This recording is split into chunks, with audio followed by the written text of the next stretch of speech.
We're talking about some details in the homework packet and stats project. In our book, we're going to be in 12.1, page 652. All right, the first of all thing that we reviewed yesterday is Pythagorean theorem. Who can tell me the generic formula for the Pythagorean theorem? What? A squared plus B squared equals C squared. And yesterday we did an activity where we drew some triangles, measured the sides, squared the sides, and verified it with 3 triangles that pattern worked. One important piece to notice, and this, Brody, was why I'm saying I want to draw your attention to some of the other pages. C is the hypotenuse, and it's the side across from the right angle. The other 2 sides, it doesn't matter who you call A and B, but A and B are the legs.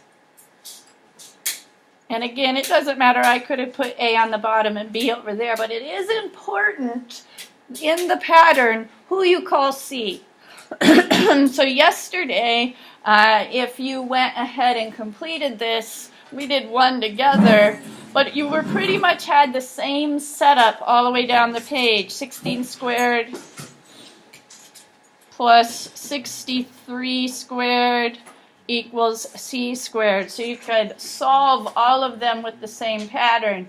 Where you need to be careful in other pages as you work your way through the packet, there's some review of tallying, making charts, bar graph, stacked bar graph, and there's 2 other pages. But once you look at these pages with the triangles, it's still going to be A squared plus B squared equals C squared, but you got to be careful who you identify as C. In this triangle, and I'm on the page that says page 56, mathaids.com. You might want to flip to this in your homework packet. Andy. Flip in about 3 pages, I think, 3 or 4 pages. There's a mathaids.com page 56. Here's the first triangle. And the part that's tricky in these other problems is you got to know who's C. C, again, is the hypotenuse. Where do you find the hypotenuse? Diagonal from the right. Diagonal from the right angle. All right, so this one right here is C. It doesn't matter who's A and B, but it does matter who's C. So as I'm setting up this problem, this is A squared plus 80 squared equals 89 squared. Minus it from the other side? Yes. The whole first page, all you did was square the 2 sides and add them up, unsquare it. Square the 2 sides, add them up, unsquare it. Well, that works if you have both of the legs. It does not work if you have if you have the hypotenuse. You are going to start by squaring the numbers you have, but instead of add, you're going to need to subtract. So as long as that's what you did, Brody, and you looked at diagonal from the right angle. Okay. Did you do it in pencil? I did it the same way I did the first time. Yeah, that's why, yes. Yeah, It's great that you were working ahead, but this is better to learn now than later. Okay, so 80 times 80. Oh, duh, I could have done that myself. 89 squared.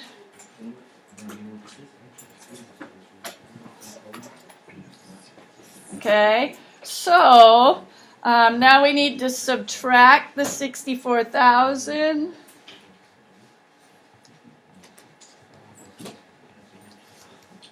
From both sides. Am I done at this point? What do I do next at this point? Square root both sides. I want to know what A is. A equals, and if I have it in my calculator already, I can do it easily by going second square root, second, wrong one, clear, mode clear.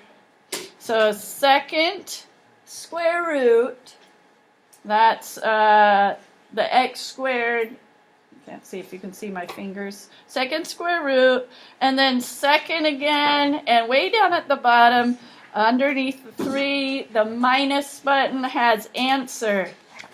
And see how it has square root of the answer? So whatever the answer was of the last problem I did, it'll square root for me. And 39 is what A is. Whoops. But here was the trick. I had to figure out whether I had the 2 legs or whether I had a hypotenuse. When I have a hypotenuse, it's a subtraction problem. When I have the 2 legs, it's square them, add them. Okay? All right? Take a look at the next problem down. Little tiny, tiny, tiny triangle. Who's the hypotenuse? 85. How do we know that? It's on the other side of the triangle from the right angle. It does not touch the right angle. The 2 that touch the right angle are called the legs. So again, a squared plus 13 squared equals 85 squared. Hi guys, we're looking at the homework packet, a little Pythagorean review. A squared plus 169 equals 85 squared.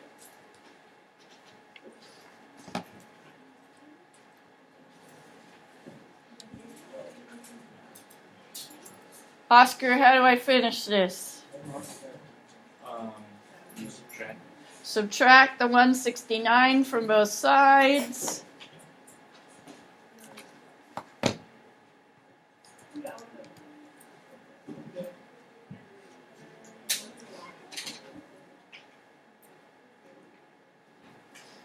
Memo, what's my last step?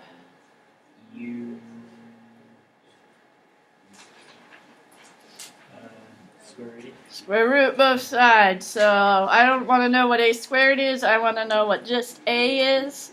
So I go second square root, second answer.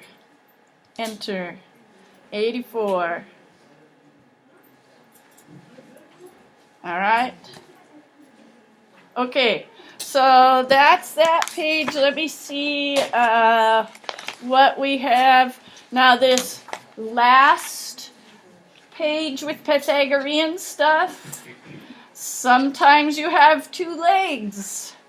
Sometimes you have a leg and a hypotenuse.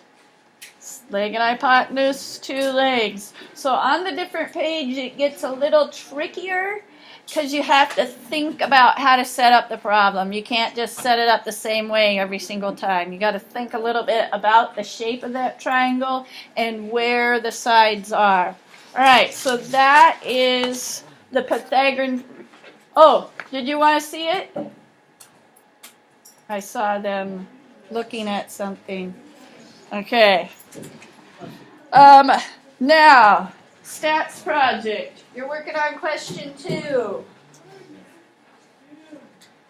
What do you got to do with question 2? He was your partner. Well, not right now, but in a minute maybe. But question 2 has a 2-part answer. Yes. You gotta ask the same people that you asked for question 1. If you're using data from question 1, you ask the same people and put that second part together. Okay? So the answer, you might want to have a 2-part question where you're just starting over. That might be hard to get the exact same people and get their 2 answers matched up. I don't know if you put their name and what they answered. If you did that, you can ask the same people. They do need a 2-part answer. What needs to be true about the 2 parts? Both like numbers. Both are numbers. Okay? What are some examples of two-part answers people are going to ask? Imogen. How many animals do you own, and how many hours do you spend working / playing with animals? Okay, so how many animals do you own at home, and how many hours do you spend working with them? Who else knows what their second question is going to be? Molly. How old are you? And, How many hours sleep do you okay, so two things I think may have something to do with each other. How old are you? How many hours of sleep do you have at night? And you need to know those two answers for each person. You need to know this person is this age and this many hours. All right? It doesn't do you any good to have a list of people who told you about hours and a different list of people who told you about age. You need to know who linked up the age and the hours of sleep that went together. Okay? Anybody else know their question? Okay. Probably Mr. Marwig. Hello? Okay, I'll see about unmuting. Okay. It says microphone on my little screen, but I'll try clicking a couple things.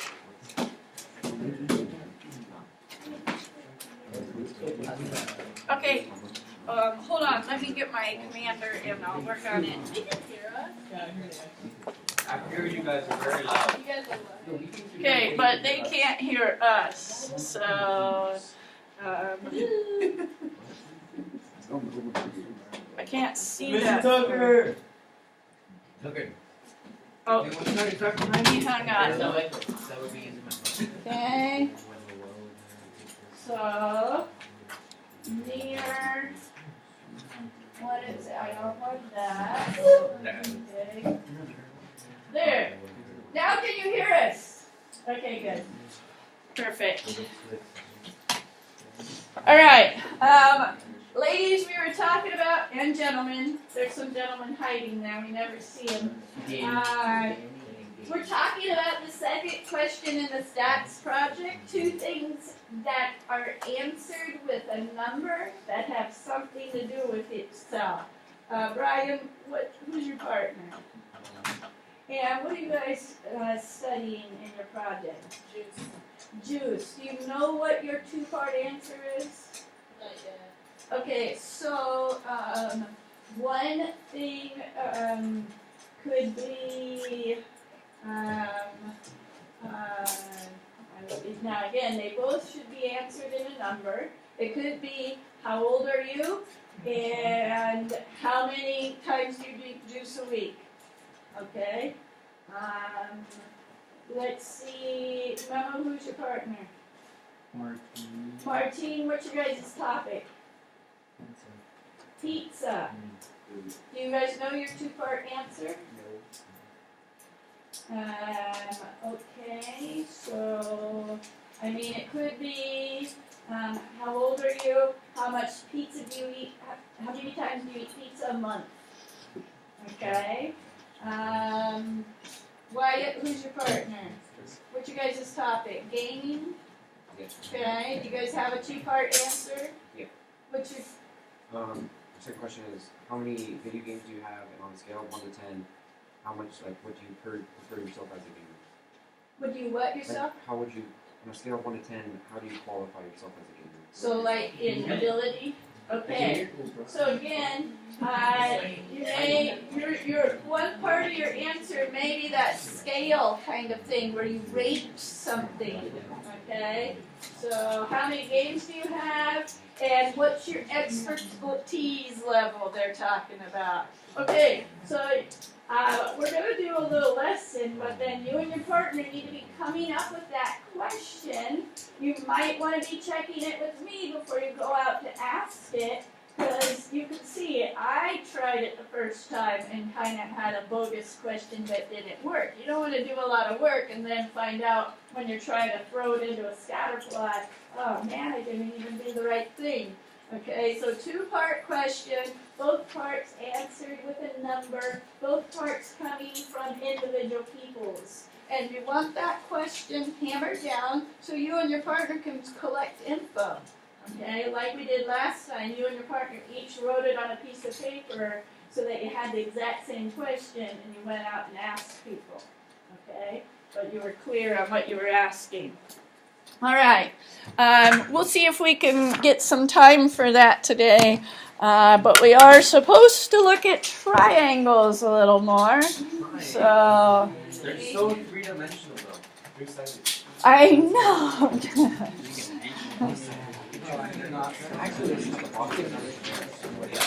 All right, Dawn, Frida, and Bert are who we're talking about today. Dawn, Frida, and Bert.